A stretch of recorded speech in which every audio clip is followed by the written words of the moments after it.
I was literally shaking the car like yeah, like when they say you never owe you. Now this kind that kind of way they call it don't owe you.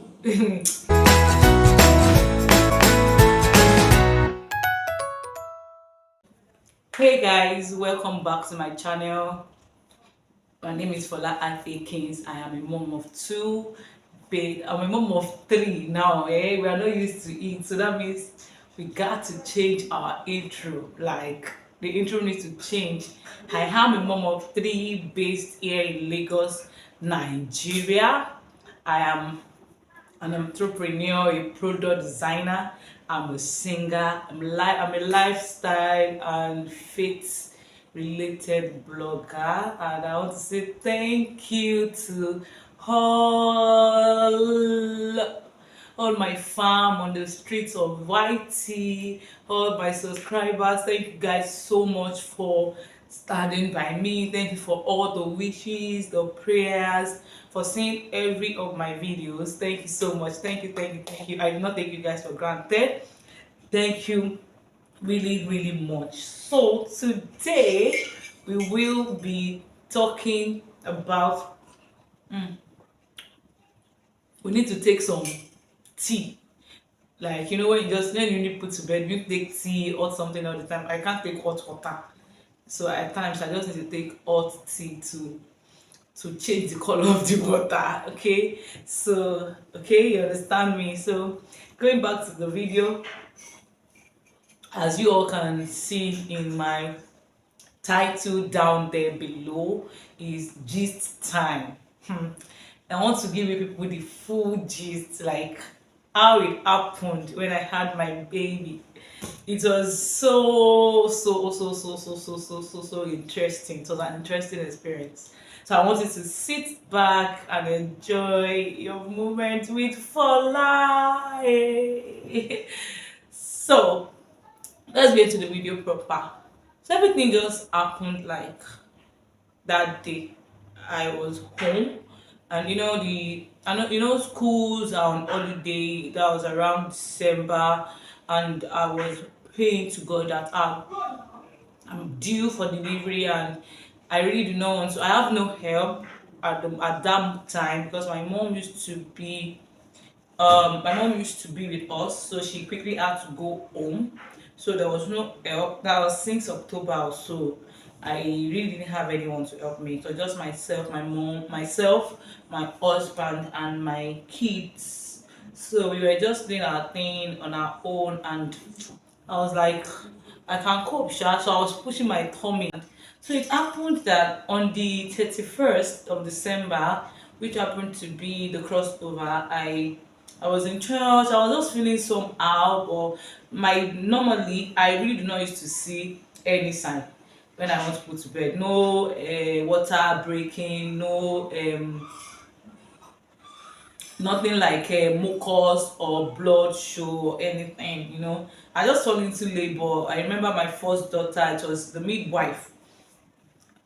So the midwife busted the water actually, and my son, the baby came out. I don't even know what happened to the water. Maybe the baby busted the water himself. So this girl, this my last child, also same as us. So there was no sign, but I've been feeling this pressure on my pelvic area. Like I can barely turn sides. I can barely change sides when I'm sleeping. It's always very, and I mean excruciating pain. Hey, it's always very painful. So on school was supposed to resume on Monday. That was on the 7th of January. On the 7th of on the 9th, rather, pardon me, of January. So my kids' school were supposed to resume. So I already told my husband he will be taking me to the market to do some. I wanted to even film and do some other things for school, back to school runs and back to school prep and all those things. I was tired, okay? I was really tired, but I just said, come on, you get how I wish I would manage myself, sha. So I said, okay, let me just manage. So I told my husband on Friday night, prior Friday, on the Friday night, that was on the 6th of January 2023, I told him, I said that he will be taking me to, excuse me, he will be taking me to the market. He said, okay, so by that, he said when it's morning, we would go to the market to buy the things that I need. So I was just, as I said, okay. So during the night, before I slept that night, I just prayed a word of prayer, and that's to let you know that in most of the time, you could see it as a mere coincidence. You could say it is luck. You can say it is it just happened, you know. But most of the times, I personally believe that our God is a God that answers all prayers. So before I slept that night, I said a word of prayer. I said, Lord, I really, I did my normal prayer, night routine prayer thing, but I included in my prayer that, Lord, I would want to have my baby before my other kids resume. So by then, the grandmas, my siblings, and we have a lot of people around me for Mugo, so people will be able to help me, assist me with taking care of them and preparing food, lunch, and a lot of things, preparing them for school. So it's not going to be very tasking for me because I was very heavy, and I really don't think I will be able to do that. I'll be able to do school runs effectively with 9 month pregnancy. So I know God had me. Yes, He really did have me, because He said, whatever it is that you say to His ears, so shall He do. That was me. As in, that was the faith. I slept, and around 2 a.m., I started feeling some back pain. You know when you're feeling pain and you're happy?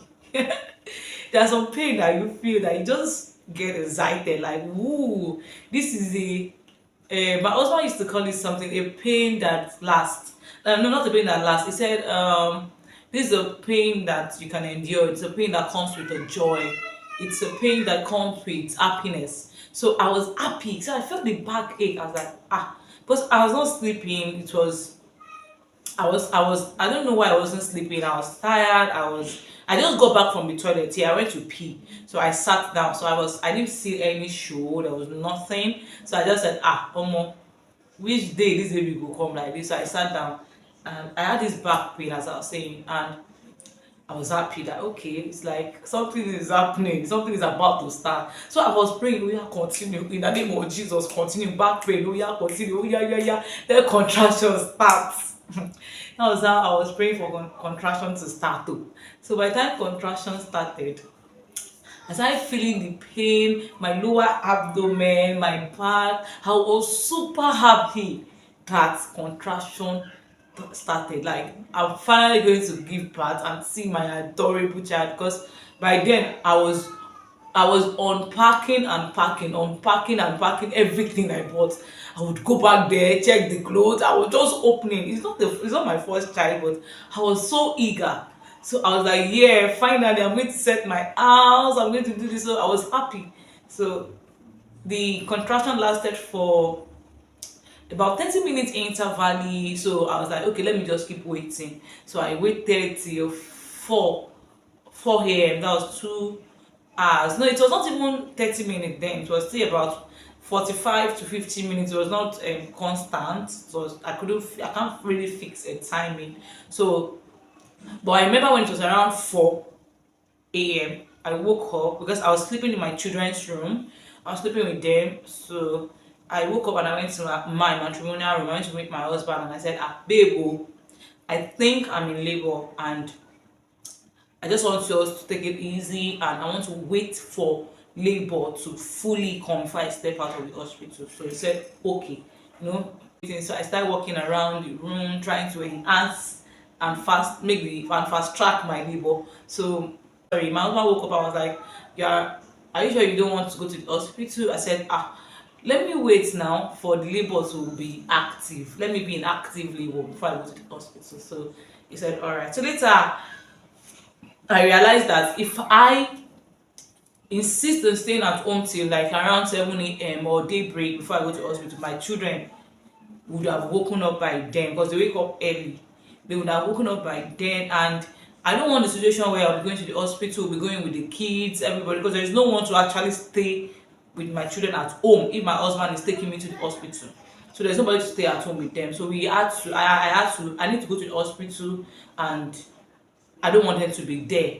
So I had to wake my husband and say, okay, take me down to the hospital, leave me in the hospital in care of the nurses and doctors there. They can do everything. They can take care of me. Just drop me and come back home to stay with the children. He said, okay. That was how we left. So we left our children at home. We locked the gates and everything. It was at 5 a.m. So we left the house for the hospital. At the time we got to the hospital, we that was where the old drama, the old funny drama started. So I was still having this 30-minute interval contraction that was not really much. It was becoming a little bit itchy, but it was not as much. So the doctor said, let me check you. My people, that is where problem used to start actually. I hate to be checked. 3 kids. That this labor is actually my third child. But when I hear let me check you, that's the problem. As in, they did everything possible. They were counseling me as if I'm a baby. Madam, it's always the doctor got angry. She yelled at me. She scolded me. She pampered me. She used positive reinforcement, everything possible. I was not embarrassed though. And then I like by the time they say, oh yeah, open, madam, open. I say, okay, okay, I'm ready. Wait for me. Give me time. Let me open. By the time I open and they want to put down, I close my leg again. Say, I can't take this. Everybody got pissed off. My husband was like, how do we check you? How do we know? How do we calculate the progress? I hate to be checked. In fact, so it has been good because I have zero threshold for pain. And what actually caused this inability, this struggle for checking and not checking is because when I went to have my first child, I had no experience and I allowed the checking and they were checking and the checking was more painful for me. It was unbearable for me compared to even the labor itself. So I don't want to subscribe for anything checking again. So during my second child's birth, I didn't subscribe for checking at all. I didn't let anybody check me. I said this baby will come on its own. Nobody should check me. So this one I didn't allow. I didn't let them check me. And I had my 2 children at a different hospital. So this doctor does not really know anything about me and drama when it comes to checking. So she was already very furious, very angry. She was shouting, she was yelling. I said today, now no go check me. I will hold on. I normally I should be at home waiting. So now that I'm here, you guys will not be putting hands and removing hands. I know they do. So I didn't let them check me. So the doctor was like, hey, if you don't want us to check you, then go to the scan. Maybe you go and run a scan and you would the scan will tell us how far you've gone, blah blah blah. I said okay, and this was around 5:36 in the morning, and all these scan guys, they don't resume anything less than 10 a.m. on Saturday. So I was like, am I going to wait till 10 a.m.?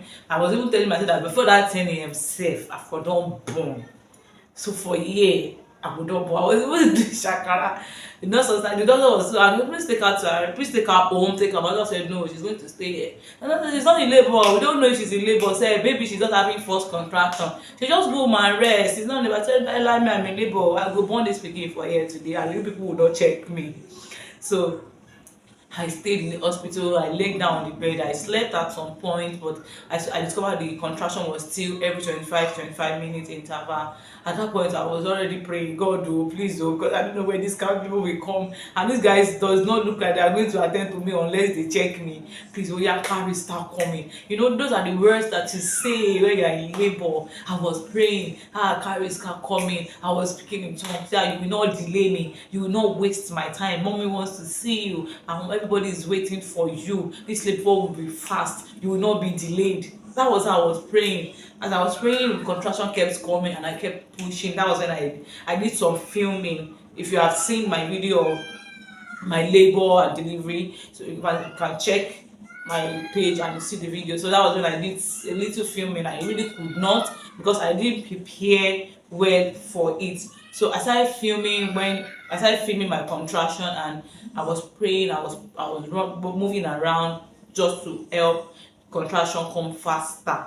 So it didn't come until 9. My husband had to bring my kids to me at the hospital because I asked him to go. So he went and he came back with the kids having taken their bath and they've eaten. So they came to meet me at the hospital. They were at the reception. My husband came and my husband was like, you still have really allowed them to check you. I said nobody will check me. Maybe you know. And I said, okay, since he knows, all right, are you sure you want to go for this? Are you sure you want to go for this scan? Let them check you, babe. When they take you, you will say, I said, let's go for a scan. So we got into the car. We got to scan. They said I need to. By the time I was going for the scan, it was already 15 minutes interval. So my husband was like, why don't you stay? Let them check you. You're almost there. Blah blah blah. I said, "No, guy, I rather go for scan than to let anybody put their hand inside me." And they said they are not ready. They're not going to attend to me until they check me. Let's go to the let's go do the scan. And they don't have a, I don't know why they don't have a scanning machine in that hospital, and it's actually a very lovely hospital. I don't know why they don't have it there. So we went for scan. When I got there, this one said I have to take water, that I need to be very pressed. So I took water. Now that water be the bomb. Now that, because they said it has to be a lot of water. Now that water, that a lot of water, now it cost everything. As I took the water, my labor moved, skyrocketed from 15 minutes to like 5 minutes interval or more. And I was putting it together because I didn't want everyone at that scanning facility to know I'm a labor. I really don't want to announce. I'm not the type of a person that likes to display and like to let people see that something is wrong. I hate pity parties. Just my husband word. So I was putting it together, but I was in serious labor. By the time I laid down on the bed and the guy was scanning me, that one was even saying rubbish. It was like, the service is closed now. Are you sure you are in labor? I cannot see anything. You are not pressed. You need to be pressed. I was like, why this guy? Why they vex self? Why did they vex this guy? I don't offend them now. He said I should wait. As I was waiting, the labor was coming like maybe every three minutes. Then I was when I told my husband, hospital, let's go to the hospital. I was already feeling wetness in my body, so I was like, hospital. I entered the car, I was shaking. I was literally, I don't know, you can see me now, I don't even have the fist. I was literally shaking the car. Like, yeah. Like, when they say you never owe you. Now that kind of labor they call he don't owe you. He owe me. Like, my kids were in the car and they were like, Mom, are you okay? I was like, yes.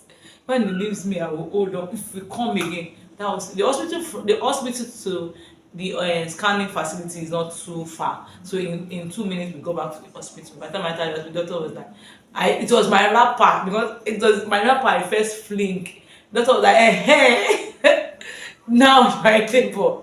Shebi you are covering your yam, you are doing shakara before you are talking like a model woman that is in labor. Today, now you are now in labor. But we still need to check you. The moment the woman said we still need to check you, I was like, okay, just come and, yes, when the pain hold you, now you could call them, say, come and check me. I was like, oh yeah, come and check me. They came and it was war. My husband held one lab. One nurse was holding another lab. Before the doctor was able, they pinned me down before the doctor was able to check me. So she checked me and I was 8 centimeters dilated.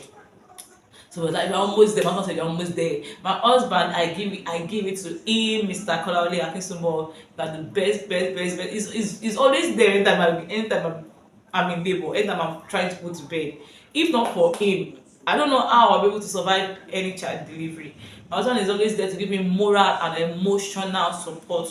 He's always telling me things like, babe, this is the pain that means joy carries is coming, your baby is coming, it's going to be beautiful, just hold it, it's just for a while, it's not going to last for long. So those things just calms my nerves and gives me this joy that, okay, whatever pain that I'm going through, it has an end. It's for a good, it's for a better, it's for something beautiful is coming out of this pain. So by the time the doctor gave them sign that okay, prepare the labor room. I guess they must have done that before. So they said, oh yeah, madam, let's go to the labor room. I go to the labor room. I laid down. I was almost, if you hear, almost running mad. Labour pain no be here. Hey, e no customer. Yes, labour pain no customer. Na me talk am. E no customer. That you've done it 1 2 3 4 5 6 like do 12. Labour pain is labour pain. It was as if I should just take my head and remove it out, like on that labour room bed. That was when the pain was now timeless. So just give them back to back to back back to so the doctor was like, maybe because I've not eaten, it was in the morning, then give me drip, they passed drip in my body. As they were passing the drip, I was like, I want to pull. Doctor, I want to pull. He said pull, if you pull, pack it. I was trying to pull. As I was pulling, the doctor and the nurse were focused on trying to get my vein and they were trying to set a line while I was trying to pull. So I just discovered that this one is not pull. I had to put my hand and I saw that I was touching the baby's head. I was had to call their attention that baby is head. So they quickly left the hand and came and said, okay, now baby is here. Well, I don't know. I've never been in a situation where I was asked to push before. Whenever people say, push! I know I never hear am before, but I'm not doing again. No, you push, you don't even patronize me. I'm not going back there again. So please, don't patronize me. I know they do it. I don't close shop. That was how my baby came out, and it came out around, that was about 11, some minutes past 11. It was, I don't know, how do we calculate the time of the labor? For me, I calculated like maybe 2 to 3 hours, and it was fast. It's how that the baby came and the pain was all gone, like gone. One of the down moments for me in the labor room was when the placenta of all my deliveries, placenta comes immediately after the baby, like boom, baby is out, placenta is out, boom. So the doctor was like, just wait, placenta is not out. I was like, yeah, that one will come out. So I just relaxed. So I discovered it was not coming out, time is going, time was kicking, they were already getting baby dressed. So placenta didn't come out. I was already worried. I had to call my husband, babe, please, because my mom was beside me, but once the baby was out, so everybody's attention was focused on the baby, and it was only the doctor that was attending to me. So I had to call my husband's attention that, babe, they said placenta is not coming. He said, don't worry, it will come out. Those are the words of faith that you need. Those are the things that you need when you're in the labor room. You need to carry on the faith and the armor of God that nothing is going to happen to you. So that was how he said it was going to come out. I said amen. No. So I laid down there for about 10 to 15 minutes. I was already worried because that's not my style. And the doctor was like, she can sense some bleeding. She can sense some bleeding. I was worried. I was so cold. I was praying. As I speaking in tongues, as I praying leketo shalad, I was praying, no, this is not going to happen to me, because I was told the baby had a cord around her neck. So I was so concerned that this placenta, you are coming out. I was speaking a word of faith. Yes, you are coming out, because the word of God for me is that I will deliver without complication. So as I saying those words, the woman asked me to come. She was jacking my tummy, doing everything she could for the placenta to come out, but the placenta didn't come out when we expected. So by the time I laid down there, I was praying. By the time I opened my eyes, I saw that the doctor was already speaking in tongue. Yeah, I think I met with a powerful doctor as well. She was already praying that I saw her pray, I saw her mouth moving, and that actually got me very worried. That, well, anything that will make a doctor start praying, start speaking in tongues, it shows that maybe something is wrong. I can't see down there. I don't know what's happening down there, but I just need to pray. So we prayed, and she asked me to cough, and boom, placenta came out, and that was when they announced, congratulations. So that was when they were able to say hallelujah. She has given birth, and that's the full story of how I had my little honey plum baby girl. Thank you so much for watching this video. I hope you enjoy this content. Please do me a favor of subscribing, like, share, and turn off the notification bell to get a notification when I post a new video. If you are new here, thank you so much for coming. Please do not forget to subscribe to this channel. Please, please, please, I need it to move forward. Thank you so much. I love you.